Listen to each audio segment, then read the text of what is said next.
اعوذ باللہ من الشیطان الرجیم بسم اللہ الرحمن الرحیم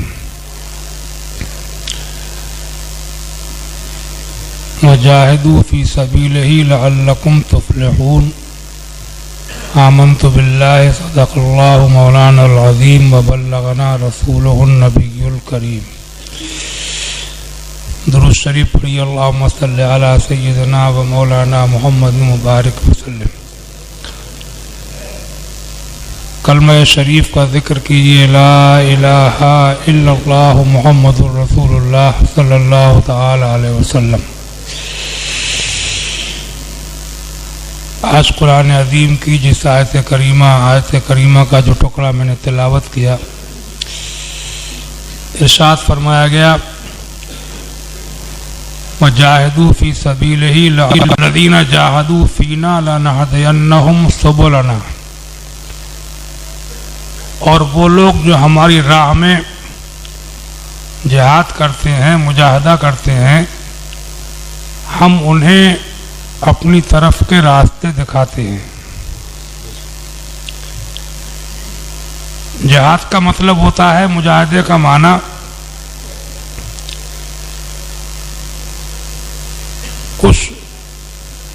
کسی کے لیے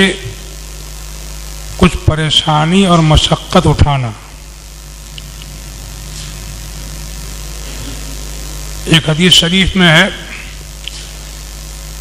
ایک مرتبہ ہمارے آپ کے آقا و مولا سید الانبیاء احمد مجتبی محمد مصطفیٰ صلی اللہ تعالی علیہ وسلم دشمنان دین اسلام کے مخالفین سے غزوہ اور جہاد کر کے، جنگ کر کے واپس تشریف لائے۔ جب آپ اپنے صحابہ کے ساتھ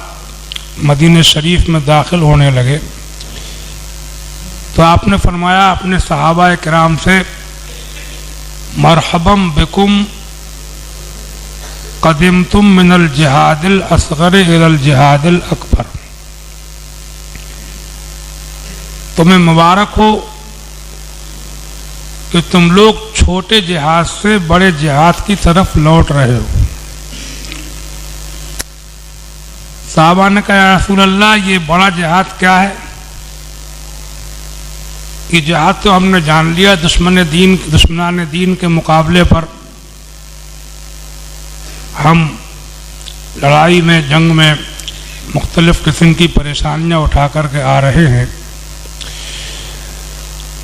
سفر کی صعوبتیں، بہت سے زخمی بھی ہیں، کچھ شہید بھی ہوئے ہوں گے، لیکن یہ جہاد اکبر کیا ہے؟ اس کو آپ نے جہاد اصغر فرمایا، چھوٹا جہاد، اور یہ بڑا جہاد کیا ہے؟ فرمایا جہاد النفس، خود اپنے نفس سے جہاد کرنا، یعنی اپنی آبادی اور بستیوں میں رہ کر کے اپنے نفس سے، اپنے خود سے جہاد کرنا، ایسے کام کرنا کہ جن میں اللہ کی محبت میں مشقت اٹھانا پڑے،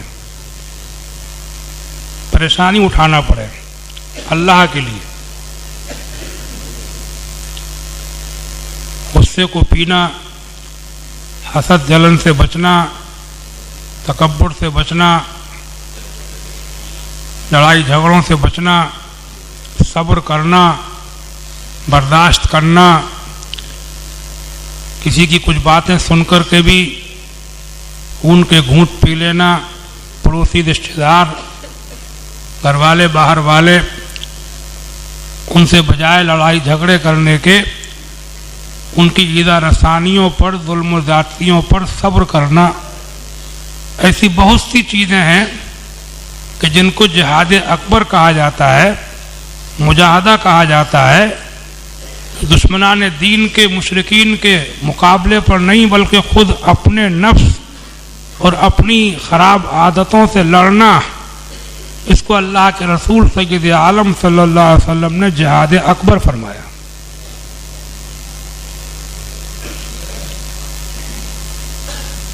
آج کل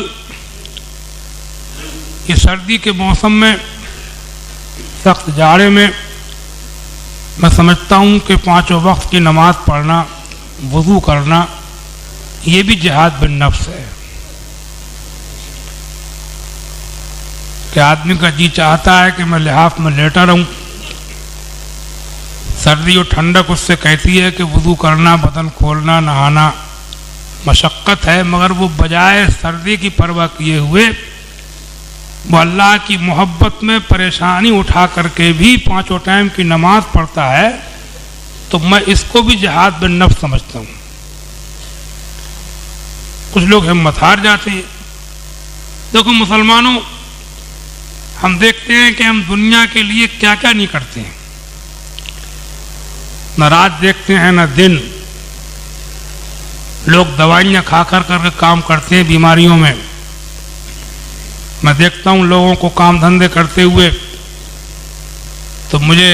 دیکھ کر کے عجیب لگتا ہے کہ لوگ کیسی کیسی مشقتیں اٹھاتے ہیں، کتنی پریشانیاں اٹھاتے ہیں، رات بھر گاڑیاں چل رہی ہیں، ٹریفک چل رہا ہے، چلانے والے چلا رہے ہیں، سمجھا آپ، طرح طرح کی مشقتیں۔ سیاسی لوگوں کو دیکھیے کہ اپنے الیکشن میں کامیابی، اپنے سیاسی مفاد کے لیے کتنی پریشانیاں اٹھاتے ہیں، مجھے حیرت ہوتی ہے، ہم تو اتنی اٹھاتے بھی نہیں، کیسے مارے مارے پھرتے ہیں، دھکے کھاتے ہیں، کتنا پیسہ پانی کی طرح بہاتے ہیں، سمجھا آپ، رسوائیاں بھی انہیں ہوتی ہیں، ذلتیں بھی ہوتی ہیں، کئی لوگ ان سے ناراض ہوتے ہیں تو ان کے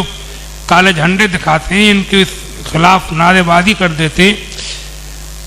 کہیں ایسا بھی ہوتا ہے کہ ان لوگوں کو شکستیں کھانے کے بعد جیتے ہوئے لوگوں کے مقابلے میں جیتنے والے ان سے رنجشیں نکالتے ہیں، بدلے لیتے ہیں، جیلوں میں ڈلوا دیتے ہیں، اور اس کے اپنے اس مفاد کے لیے، اس الیکشن میں کامیابی کے لیے، پردھانی، چیئرمینی، M L A, M P وغیرہ کے لیے کتنے لوگ، کتنی دھن ان کو سوار ہوتی ہے، کتنا جنون سوار ان کو ہوتا ہے کہ بغیر کسی بات کی پرواہ کیے ہوئے وہ اپنے مقصد کے اوپر کے، اور وہ مقصد بھی ایسا ہے کہ اس میں کامیابی ضروری بھی نہیں۔ اور میں سمجھتا ہوں کہ دین تو ایسی چیز ہے کہ دین والا کبھی ہار میں نہیں رہتا۔ اگر کوئی آدمی وضو کر کے گھر سے چلا مسجد میں نماز کے لیے، راستے میں اگر اللہ نہ کرے اس کی موت بھی ہو جائے تو وہ نماز اس کے نامہ اعمال میں لکھی جائے گی۔ حج کو گیا، راستے میں انتقال کر گیا، حج نہ کر سکا، مگر اللہ اس کی نیت کو جانتا ہے۔ تو دین والا کچھ بھی کرتا ہے، وہ اس میں بظاہر کامیابی نظر نہ بھی آئے، لیکن اس کا بدلہ دینے والا چونکہ اللہ ہے، تو دنیا والے ہارتے بھی ہیں لیکن دین والا کبھی ہارتا نہیں ہے، کیونکہ اللہ تعالیٰ اس کا صلہ عطا فرما دیتا ہے۔ تو ان دنیا کے لوگوں کو دیکھا کرو، کام دھندے کرنے والوں کو، کارخانوں میں، فیکٹریوں میں، معماروں کو، بلڈنگیں بنانے والوں کو، طرح طرح کی مشقتیں اٹھانے والوں کو، سیاسی لوگوں کو، اپنے مفاد کے لیے اپنے طور پر کتنی مشقتیں، پریشانیاں، پانی بہانا، اس سب کو دیکھ کر کے میں آپ سے گزارش کرتا ہوں جہاں تک میری آواز پہنچے، اللہ توفیق دے تو دین کے لیے، دین کے جو کام بھی ان میں کبھی ہمت نہ ہارو۔ یہ بھی ایک طرح کا جہاد بالنفس ہے، اور ماحول سے ٹکرانا، معاشرے کے خلاف ایسے کام کرنا کہ جو اللہ اور رسول کی سنت ہیں، یہ بھی جہاد ہے۔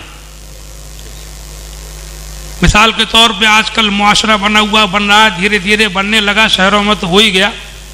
کہ بیاہ شادیوں میں اسٹینڈنگ میں کھانے کرنا۔ اب ایسے ماحول میں اگر آپ بیٹھ کر کھانے کا انتظام کر رہے ہیں تو میں سمجھتا ہوں کہ یہ بھی آپ ماحول سے ٹکرا کر کے اللہ کے دین، اس کے رسول کے لائے ہوئے اسلام کی پاسداری کر رہے ہیں، ان کی سنتوں کی حفاظت کر رہے ہیں، تو یہ بھی ایک طرح کا جہاد ہے۔ آج فیشن کا دور ہے، طرح طرح کے فیشن، آدمی اس جنگ میں ہے کون سے کپڑے پہنوں، کون سے کیسے بال رکھوں، کیسا لباس پہنوں، اس جنگ میں پاگل ہوا پھر رہا ہے۔ ایسے ماحول میں سمجھتا ہوں اور کوئی آدمی چہرے کے اوپر داڑھی سجا کر اور اپنے سر کے اوپر ٹوپی لگا کر سنت کے مطابق کپڑے پہن کے آج کے اس ماحول میں، اس معاشرے میں، اس فیشن کے دور میں اگر وہ نکل رہا ہے تو میں سمجھتا ہوں کہ وہ جہاد کر رہا ہے۔ سمجھے آپ؟ اللہ تعالیٰ ہمت و توفیق عطا فرمائے، اور اللہ تبارک و تعالی ہم سب کو دنیا سے زیادہ دین کے لیے پریشانیاں اٹھانے کی توفیق عطا فرمائے۔ اور پھر یہ میں کئی بار یہ بتا چکا ہوں کہ ہمارے اسلام میں، ہمارے دین میں اتنی پریشانیاں دی بھی نہیں گئیں کہ جو آدمی کے بس سے باہر ہوں۔ اس موضوع پر میں نے کتاب بھی لکھی، پوری تقریریں بھی کی ہیں کہ جہاں جہاں ہمارے لیے مصیبتیں، زیادہ پریشانیاں نظر آئیں، وہاں پر رعایتیں دی گئیں۔ نماز کے بارے میں آپ سنتے رہتے ہیں کہ کھڑے ہو کر نہ پڑھ سکو تو بیٹھ کے پڑھ لو، بیٹھ کے نہ پڑھ سکو تو لیٹ کے پڑھ لو، پانی نقصان کرتا ہو بہت زیادہ یا پانی نہ ملتا ہو تیمم کر کے پڑھ لو، روا روی میں ہو، جلدی میں ہو، سفر میں ہو، سنتیں چھوڑ دو، خالی فرض پڑھ لو۔ بلکہ سفر شرعی میں تو فرض بھی 4 کی جگہ 2 ہو جاتے ہیں، سمجھے آپ؟ تب آپ سنتے رہتے ہیں۔ اگر کہیں آپ کو ایسی پریشانی ہے، پاکی ناپاکی کے مسائل ہیں، ان میں بہت سی رعایتیں دی گئیں، سمجھے آپ، جن کو جاننا چاہیے، جانکاری حاصل کرنا چاہیے۔ رمضان کے روزے کے بارے میں آپ کو بتایا گیا کہ اگر روزہ رکھنے کی طاقت نہ ہو، کمزور ہو، بہت زیادہ بیمار ہو تو روزہ قضا کر لے، آگے رکھ لے، جب صحیح ہو جائے تو قضا کر کے رکھ لے، اور یہ بھی اس کے بس کی بات نہ ہو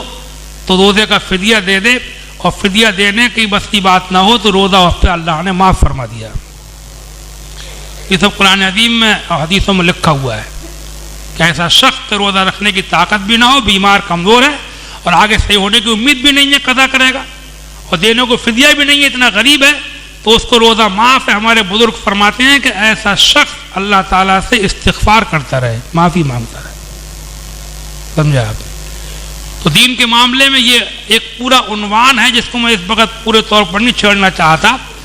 اللہ تعالیٰ نے اتنا ہی مشقت دی، خود قرآن میں فرمایا لا یکلف اللہ نفسا الا وسعہا، اللہ تعالیٰ کسی جان پر اس کی طاقت سے زیادہ بوجھ نہیں ڈالتا۔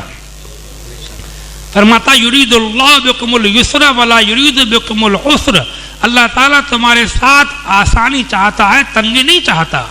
یہ فرماتا ہے ما جعل علیکم فی الدین من حرج، اللہ نے تمہارے اوپر دین میں تنگی نہ رکھی۔ اب بھئی کچھ نہ کچھ پریشانی اٹھانا ہی پڑے گی، سمجھے آپ یہ سوچتے ہو کہ آپ کے عیش میں کوئی کمی نہ آئے، آپ کو ذرا سا جاڑا نہ لگ جائے، ذرا سی گرمی نہ لگ جائے، آپ کو کبھی بھوکا نہ رہنا پڑ جائے، بالکل کچھ بھی نہ ہو اور آپ کو جنت مل جائے، تو یہ کیسے ہو سکتا ہے؟ جب دنیا کی یہ تھوڑی نیتا گیریوں کے بعد میں یہ پوسٹیں، یہ عہدے، یہ مرتبے، یہ سرکاری نوکریاں بڑی جان جوخم میں ڈال کے ملتی ہیں، تو جنت حاصل کرنے کے لیے اور خدا کو راضی کرنے کے لیے کچھ نہ کچھ تو پریشانی تھوڑی بہت تو اٹھانا ہی پڑے گی، سمجھے آپ؟ اللہ تعالیٰ مجھے بھی توفیق عطا فرمائے، اللہ تعالیٰ آپ کو بھی توفیق عطا فرمائے، اور اے دنیا کے لیے پریشانیاں اٹھانے والوں، اللہ کو راضی کرنے کے لیے زیادہ نہیں، تھوڑی سی پریشانی اٹھا لو، اللہ تعالیٰ اپنے فضل و کرم سے بڑا کریم ہے، وہ تم سے راضی ہو جائے گا۔ السلام علیکم ورحمۃ اللہ وبرکاتہ۔